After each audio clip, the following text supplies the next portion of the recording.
It's a great pleasure to be here today, and I'm really very thankful to you all. I think because of your love and support and the blessings of Daji and everyone, I'm here. I used to think that I need to achieve something in my life. As you all know, we all have lots of ups and downs, and the success is not very quick and fast, where you need a lot of hard work. And it is not only about doing hard work physically, but also mentally. Your heart needs to be calm, and your heart needs to be just very peaceful, where you can do whatever you want. When I started off meditation, well, in the starting I didn't know what it was, but months passed by, and it's almost going to be 1 year. Today I'm very happy, and I can say proudly that it will definitely work, and it has worked. And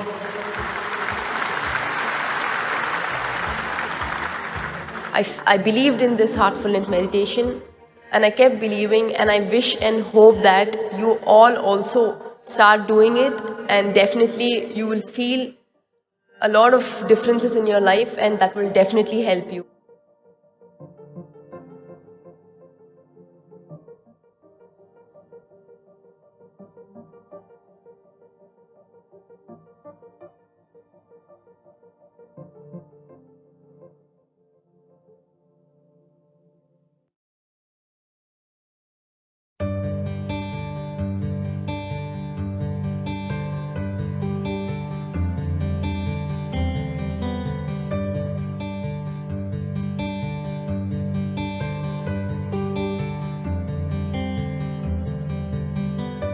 हमारा दिल एक barometer की तरह है।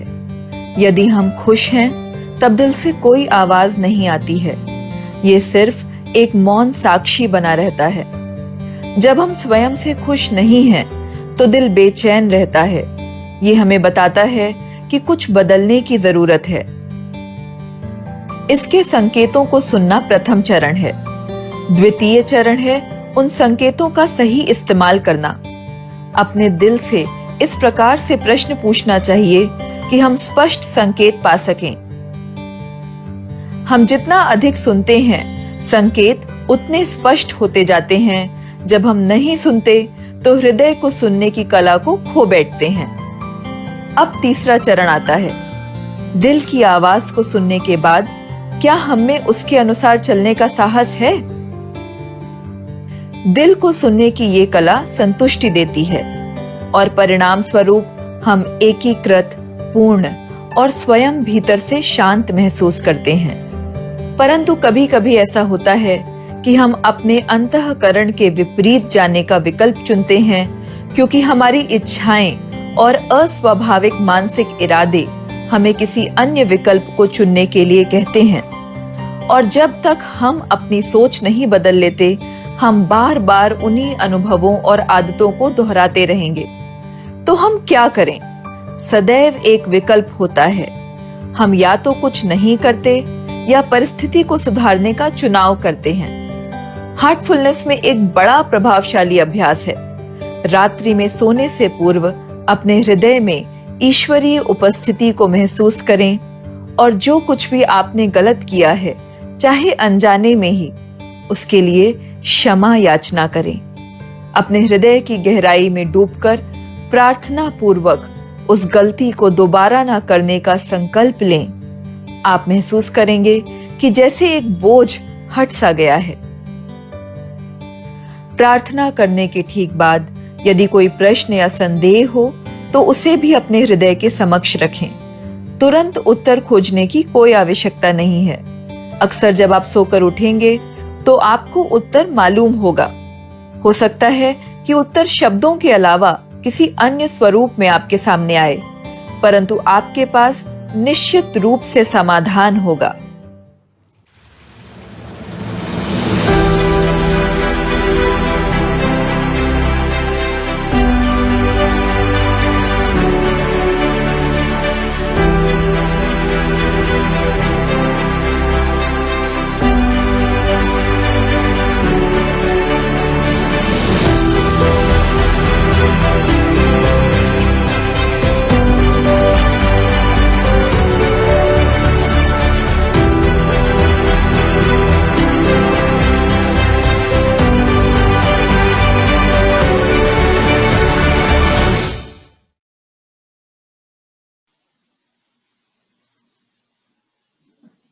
नमस्कार, आप सभी का तहे दिल से स्वागत है आज के हमारे इस ध्यानोत्सव के सत्र में। स्पेशली उन लोगों का जो हमसे ध्यानोत्सव के द्वारा जुड़े हैं और पहली बार ध्यानोत्सव के बारे में जान रहे हैं, ध्यान के बारे में जान रहे हैं, इस सुंदर प्रैक्टिस से परिचय बना रहे हैं। आज ध्यानोत्सव का तीसरा दिन है। पहले दिन हमने तनाव मुक्ति और ध्यान के बारे में जाना और उसे कैसे करना है ये जाना, और साथ में मिलकर हमने इस ध्यान को अनुभव किया। दूसरे दिन हमने निर्मलीकरण या जिसे हम सफाई भी कहते हैं, इसके बारे में जाना और प्रैक्टिकली उसे किया। आज के इस तीसरे सत्र में हम स्वयं से जुड़ाव के बारे में जानेंगे। अपने आंतरिक स्वर से कैसे जुड़े, इसके बारे में जानेंगे। इसे हम हार्टफुलनेस प्रार्थना की प्रक्रिया भी कहते हैं। जब हम प्रार्थना शब्द सुनते हैं तो हम ये सोचते हैं कि हम अपने जीवन में जब किसी संकट में होते हैं, मदद के लिए ईश्वर से हम प्रार्थना करते हैं। कई बार हमारे जीवन में कुछ बहुत अच्छा हुआ होता है, उसके लिए कृतज्ञता जताने के लिए हम प्रार्थना करते हैं। कई बार ऐसी स्थिति आ जाती है हमारे जीवन में जब हमारे हाथ में कुछ नहीं होता और फिर हम सब कुछ ईश्वर पे छोड़ देते हैं और उनसे प्रार्थना करते हैं। पर हर प्रार्थना में एक संपर्क हम बनाते हैं एक उच्च स्तर के एक स्रोत के साथ। जो हार्टफुलनेस की प्रार्थना की प्रक्रिया है वो भी एक संपर्क ही है, एक कनेक्शन है जो हम अपने ही भीतर जो दिव्यता का स्रोत है उससे बनाते हैं, जिसे हम उच्च स्व कहते हैं, हायर सेल्फ। हम इसे ईश्वर भी कह सकते हैं। आप जानते हैं कि विज्ञान में जब एक तार एक छोर से दूसरे छोर तक जुड़ जाए, कनेक्शन बन जाए, अब उस तार में इलेक्ट्रिसिटी प्रवाहित हो सकती है। जब तक वो जुड़ाव ना बने तब तक इस करंट का प्रवाहित होना संभव नहीं है। वही हम प्रार्थना के द्वारा करते हैं। यदि हम अपने हृदय को एक छोर समझें और उस मूल स्रोत को दूसरा छोर समझें, जहां दिव्यता भरी है, पवित्रता भरी है, तब ये प्रवाह संभव है। और वो पवित्रता जो असीम पवित्रता स्रोत में है, वो हम में प्रवाहित हो सकती है और हम उस पवित्रता से भर सकते हैं। आप ऑस्मोसिस के बारे में जानते होंगे। जैसे जब हम किशमिश को पानी में डाल देते हैं तो वो फूल जाता है, क्योंकि पानी का प्रवाह किशमिश के अंदर हो जाता है। तो ये जो अंतर है, अंतर की वजह से प्रवाह संभव होता है। तो हमें उस अंतर को अपने अंदर क्रिएट करना है। वो हम कैसे करते हैं? अपने अंदर एक शून्यता की भावना लाकर। इस भावना के लिए हम अपनी प्रार्थना का इस्तेमाल करते हैं। हार्टफुलनेस प्रार्थना में 3 सेंटेंस हैं, 3 वाक्य हैं। हम बहुत ही सरल तरीके से इन वाक्यों पर मनन करते हैं उस पर ध्यान करते हैं। हम ये रात को सोने से पहले करते हैं 10-15 मिनट के लिए, और सुबह उठकर जब हम अपना ध्यान शुरू करते हैं तब हम इसे दोबारा एक बार अपने मन में बोलकर उस पर मनन करके अपने ध्यान की शुरुआत करते हैं। एक तरीके से 24 घंटे का ये एक साइकिल कंप्लीट हो जाता है, एक कनेक्शन एस्टैब्लिश हो जाता है हमारे उस उच्च स्व के साथ। आपने कई बार देखा होगा जब हम रात को सोने जाते हैं और किसी एक चिंता में सोते हैं, या तो अपने परिवार से जुड़ी कोई चिंता में, या अपने वर्क लाइफ से जुड़ी किसी चिंता में, और उसी चिंता में सोचते सोचते हम नींद में चले जाते हैं और सो जाते हैं। रात भर हमारी जो अवचेतन मन है, जो सबकॉन्शियस सेल्फ है, उसमें इस चिंता का बीज हम एक तरीके से बो देते हैं, और रात भर ये हमारी ही चेतना में फलता फूलता रहता है, और सुबह जब हम उठते हैं उसी चिंता में उठते हैं। तो ये जरूरी है कि रात को सोने से पहले जो आखिरी चीज हम करें, जो हमारा उस समय, जो हमारी आंतरिक स्थिति हो, वो सकारात्मक हो, वो दिव्य हो, ताकि रात भर हम उस दिव्य बीज को हमारे मन में बो दें, और रात भर वो हमारे अंदर फले फूले और हम पर आध्यात्मिक कार्य हो सके। तो आइए इस प्रार्थना में क्या वाक्य हैं इसके बारे में जानें। जो पहला वाक्य है वो है, हे नाथ, तू ही मनुष्य जीवन का वास्तविक ध्येय है। इसमें हम नाथ ईश्वर को संबोधित कर रहे हैं। हमारे ही अंदर जो उच्च स्व है उसे संबोधित कर रहे हैं, मूल स्रोत को संबोधित कर रहे हैं। हम कह रहे हैं कि तू ही मनुष्य जीवन का वास्तविक ध्येय है। ध्येय यानी गोल। हमारे गोल्स तो बहुत हैं, हमारी फैमिली लाइफ के गोल, हमारे करियर के गोल, हमारी हेल्थ से रिलेटेड गोल्स, हमारी अपनी इंटरेस्ट से रिलेटेड हमारे गोल्स, पर जो वास्तविक ध्येय है, जो रियल गोल है, वो आप हैं। हम ऐसा ईश्वर को कह रहे हैं। दूसरा वाक्य क्या है? दूसरा वाक्य है, हम अपनी इच्छाओं के गुलाम हैं जो हमारी उन्नति में बाधक है। हम फिर से अपने आप को बता रहे हैं कि हमारे जीवन में जो हमारी इच्छाएं हैं, हम उनके गुलाम बन गए हैं और वो हमारी उन्नति में बाधा डाल रहे हैं। इस समय जब हम ये कह रहे हैं तो हम अपने भीतर जाकर, अपने हृदय की गहराई में झांक कर अपने आप से पूछें कि ये क्या इच्छाएं हैं जिनके बारे में हम कह रहे हैं।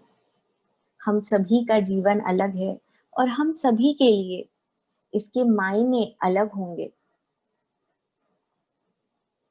तीसरे वाक्य में हम कहते हैं, तू ही एकमात्र ईश्वर एवं शक्ति है जो हमें उस लक्ष्य तक ले चल सकता है। इस वाक्य को अपने मन में दोहराते समय हम एक विनम्रता की भावना अपने हृदय में लेकर आते हैं, एक कृतज्ञता की भावना, एक शून्यता की भावना कि तू ही है जो एकमात्र ईश्वर एवं शक्ति है जो हमें हमारे लक्ष्य तक लेकर चल सकता है। तो हमने पहले वाक्य में अपना ध्येय बता दिया, तो हम सचेत हो गए कि हमारा ध्येय क्या है, हमें कहाँ तक पहुंचना है।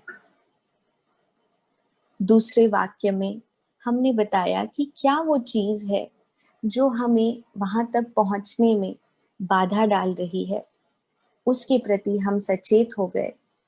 और तीसरे वाक्य में एक समर्पण की भाव के साथ हम ये कह रहे हैं कि तू ही है जो हमें वहां तक लेकर चल सकता है। इस पूरी प्रार्थना में हम एक सूक्ष्म भाव के साथ इसे हम बोल रहे हैं। जो शब्द हैं उनके मायने सिर्फ इतने ही हैं कि वो हमारे अंदर उस भाव को जागृत करने में हमारी मदद करते हैं। ये सिर्फ एक जरिया है उस भाव तक पहुंचने के लिए, उस रवैये तक पहुंचने के लिए।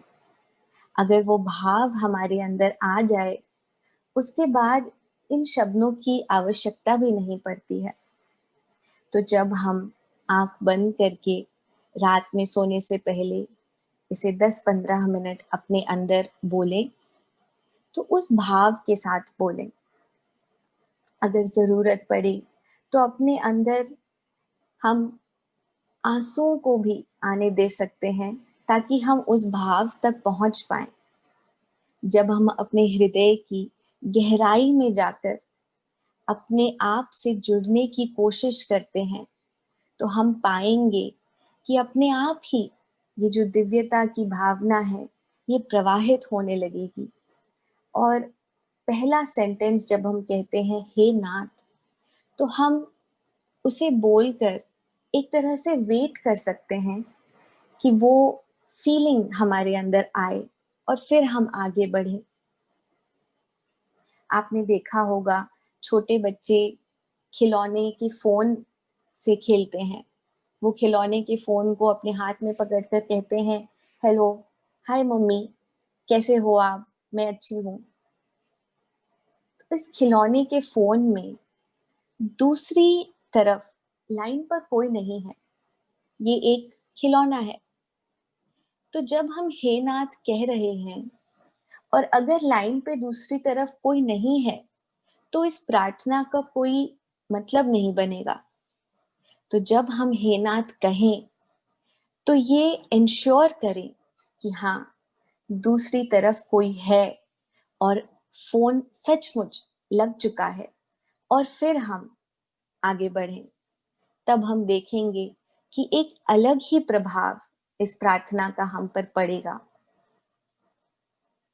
तो आइए इस प्रार्थना को करके देखें, अनुभव करें कि ये करने से, उस भाव को अपने अंदर जागृत करने से क्या होता है, और क्या ये हमारे अंदर उस स्थिति को बना पाता है कि ये दिव्यता अपने आप ही हमारे अंदर प्रवाहित होने लगे। अभी अगले कुछ मिनटों में हम इस प्रार्थना को करेंगे। मैं एक एक करके आपको ये वाक्य दोहराऊंगी और आप इसे अपने मन में ही इस पर मनन करें, इसे दोहराएं और इन शब्दों के पीछे छिपे अर्थ को अपने हृदय से ही अपने आप तक पहुंचने दें। और इस प्रार्थना के बाद हम ध्यान की प्रक्रिया की ओर बढ़ेंगे, जैसा हम पिछले 2 दिनों से कर रहे हैं। तो अपने आप को तैयार कर लें, रिलैक्स होकर बैठ जाएं और हल्के से अपनी आंखें बंद कर लें।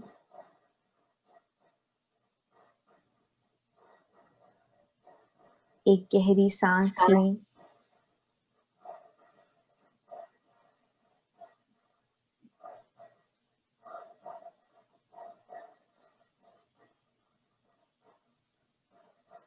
अपने हृदय में प्रेम, विनम्रता और एक समर्पण का भाव लेकर आएं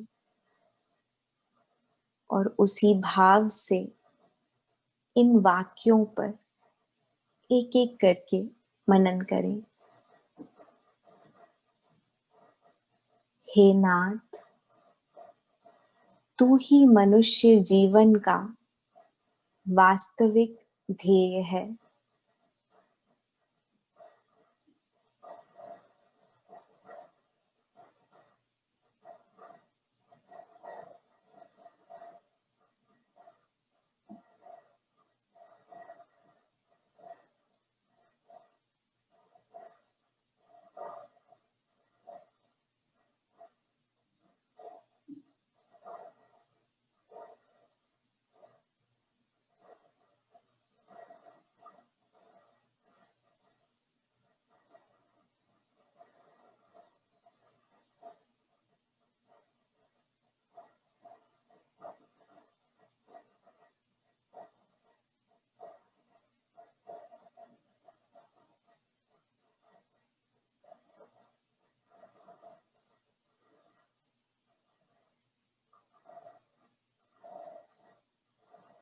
हम अपनी इच्छाओं के गुलाम हैं जो हमारी उन्नति में बाधक हैं।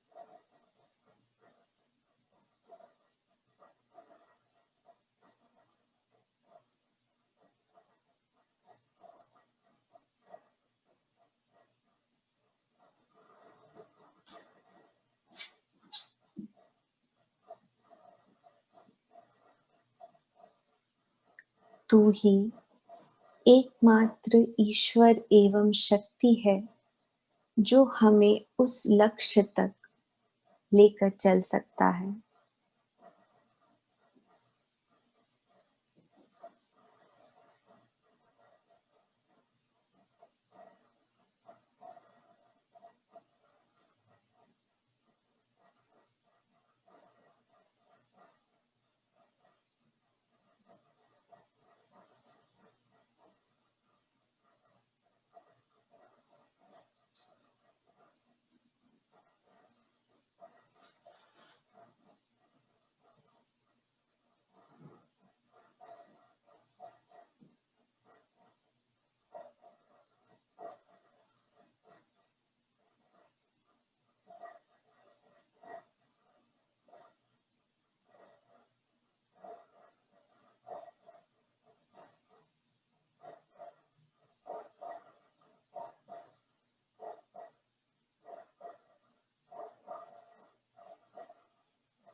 इसी विनम्रता और प्रेम के भाव में बनते हुए अपना ध्यान धीरे से अपने हृदय की ओर लेकर आएंगे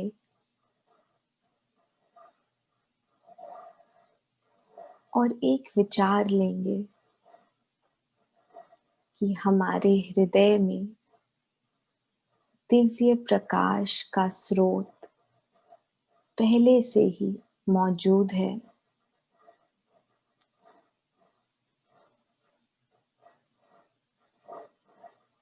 और ये हमारा ध्यान अपनी ओर आकर्षित कर रहा है।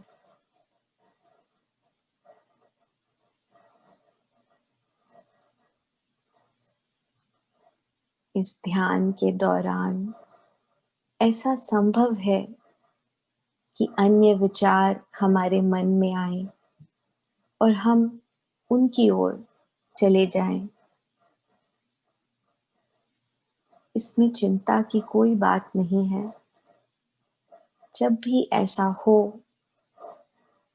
तो सरलता से अपने आप को याद दिलाएं कि आप ध्यान में बैठे हैं और धीरे से अपना ध्यान वापस हृदय की ओर ले आएं। इस ध्यान में अपने आप को डूबने दें।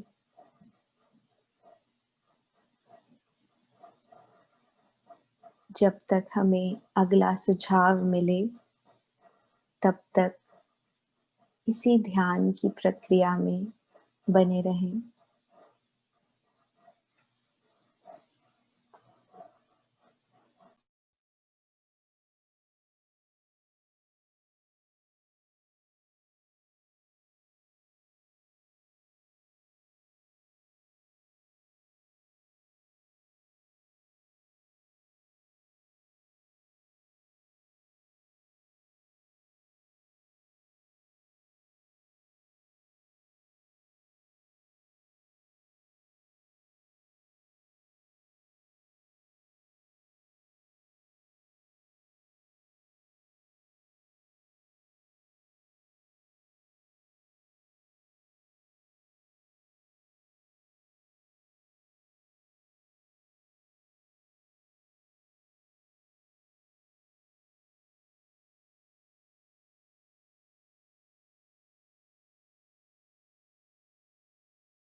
कुछ क्षणों के लिए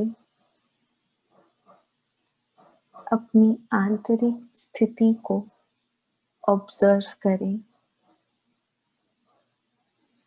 उसे पहचानें।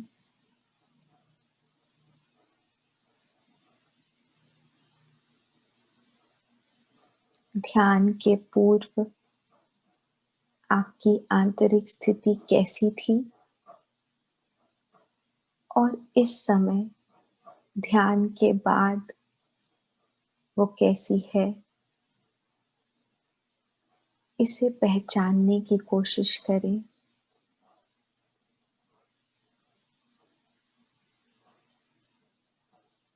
और जो भी स्थिति हमें इस ध्यान के द्वारा मिली है, उसे अपने अंदर सेटल हो जाने दें, बस जाने दें।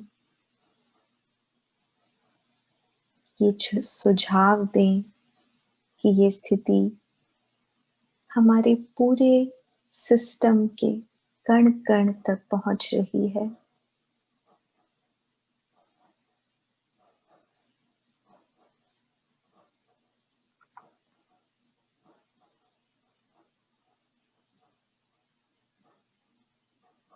जब भी आप तैयार महसूस करें इससे बाहर आने के लिए, तो बहुत ही हल्के से अपनी आंखें खोल सकते हैं और अपने ऑब्जर्वेशंस को अपनी डायरी में नोट करें, इस सुझाव के साथ कि इस दशा को दिन भर अपनी दिनचर्या में शामिल रखेंगे, उसे अपने अंदर और विकसित होने देंगे।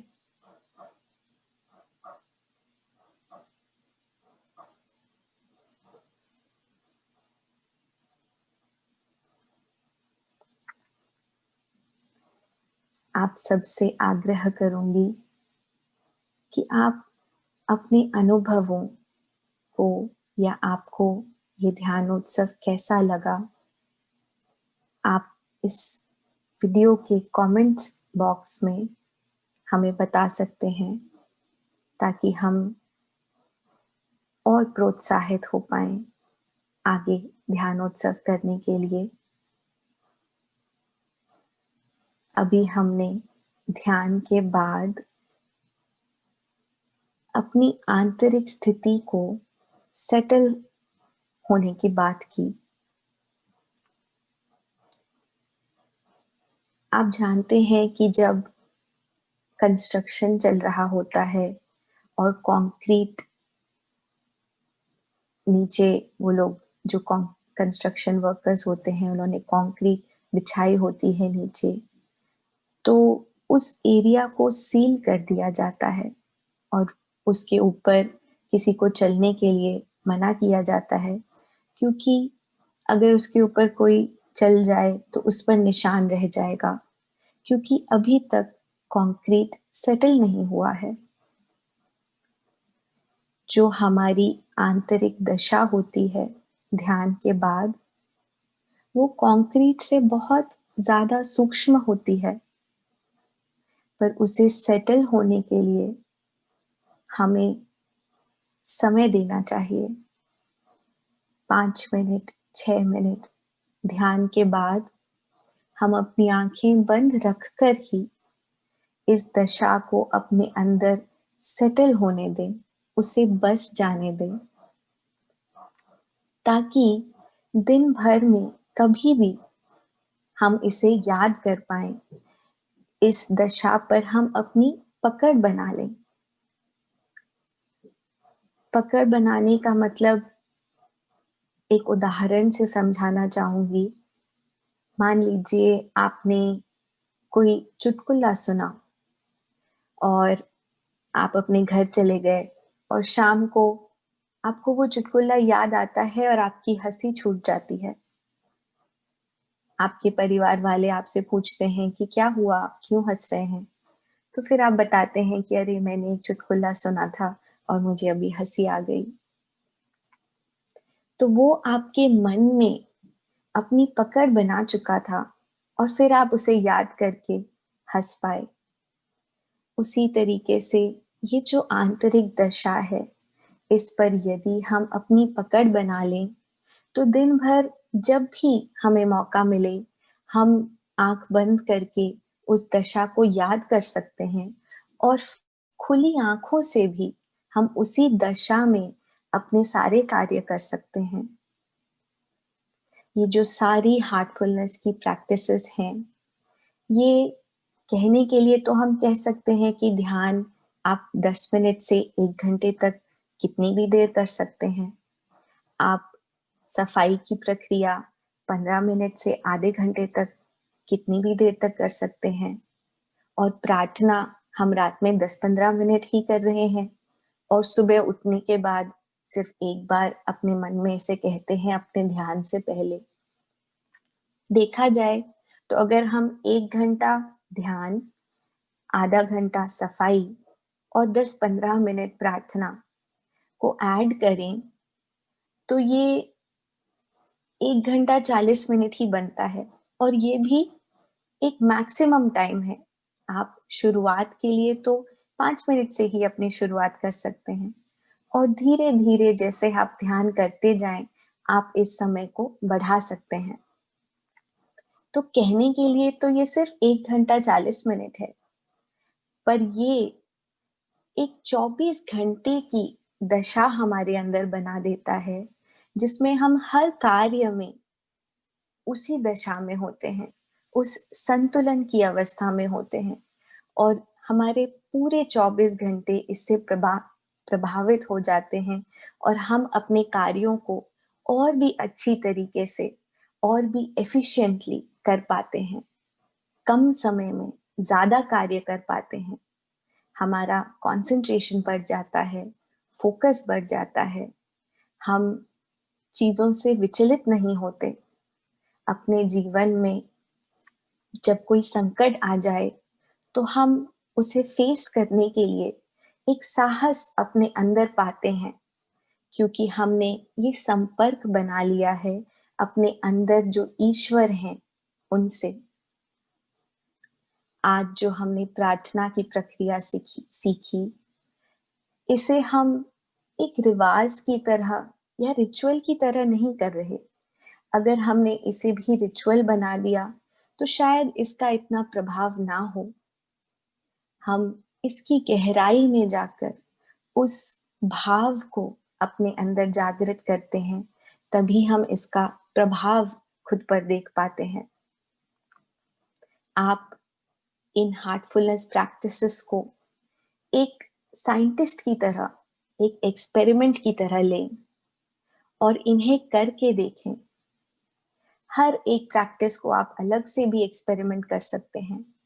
आप एक दिन सफाई करें, एक हफ्ता लगातार सफाई करें और फिर सुबह ध्यान करें और फिर 2-3 दिन बिना सफाई करे ध्यान करके देखें और अपने आप के लिए इसका निष्कर्ष निकालें कि दोनों में क्या फर्क है। आप रात को प्रार्थना करके सोएं, फिर सुबह अपनी प्रार्थना से शुरुआत करके ध्यान करें और किसी दिन रात को बिना प्रार्थना किए सो जाएं और सुबह अपना ध्यान करें और इन दोनों ध्यान में क्या फर्क है इसका निष्कर्ष अपने लिए ही निकालें। ये एक अनुभव की यात्रा है जो हम सब के लिए अलग है। जैसे जैसे इसे हम करते जाएंगे, हमारे ही अनुभव हमें सिखाते जाएंगे और रुचि हो तो बहुत ही जल्दी हम अपने आप को पाएंगे कि हम पहले से बेहतर हो गए हैं, इस यात्रा में आगे बढ़ गए हैं। आप सभी का बहुत बहुत धन्यवाद हमारे साथ इस ध्यान उत्सव में जुड़ने के लिए। अपने सभी मित्रों को, अपने परिवारजनों को इसमें आमंत्रित करने के लिए और ध्यान के इस आनंद को सभी ओर फैलाने के लिए। धन्यवाद।